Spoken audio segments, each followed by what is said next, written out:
Dark net വഴി മയക്കുമരുന്ന് ശൃംഖല സൃഷ്ടിച്ചതിന് പിടിയിലായ മലയാളി വമ്പൻ സ്രാവ് എന്ന് നാർക്കോട്ടിക് കൺട്രോൾ ബ്യൂറോ.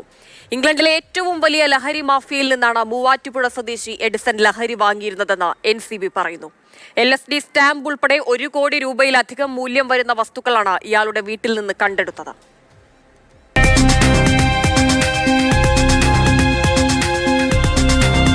ഒൻപത് സംസ്ഥാനങ്ങളിൽ എഡിസൺ ലഹരി ഇടപാട് നടത്തിയതായാണ് നാർക്കോട്ടിക് കൺട്രോൾ ബ്യൂറോയുടെ നിഗമനം. ബംഗളൂരു കേന്ദ്രീകരിച്ചായിരുന്നു ഇയാളുടെ പ്രവർത്തനം. എഡിസന്റെ സഹായിയായി പ്രവർത്തിച്ച സുഹൃത്ത് അരുണിന് എല്ലാ ഇടപാടുകളെക്കുറിച്ചും അറിയാമായിരുന്നുവെന്നും NCB പറയുന്നു.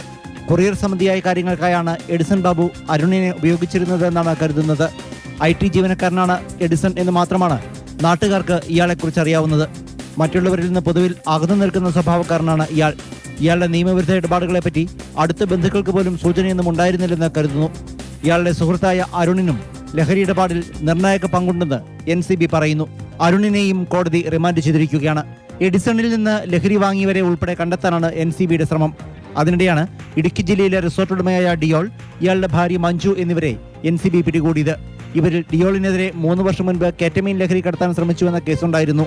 ഇയാൾ ഓസ്ട്രേലിയയിലേക്ക് ലഹരി അയച്ചുവെന്നാണ് NCB പറയുന്നത്. എഡിസന്റെ സൗഹൃദ വലയത്തിൽപ്പെട്ടയാളാണ് ഡിയോൾ എന്നാണ് സൂചന. എന്നാൽ ഇവരുടെ ലഹരി ഇടപാടുകൾ തമ്മിൽ ബന്ധമുണ്ടോ എന്നതിൽ വ്യക്തത വരുന്നതേയുള്ളൂ. അറസ്റ്റിലായ 4 പേരെയും ചോദ്യം ചെയ്യാനായി NCB അടുത്ത ദിവസം കസ്റ്റഡിയിൽ വാങ്ങും.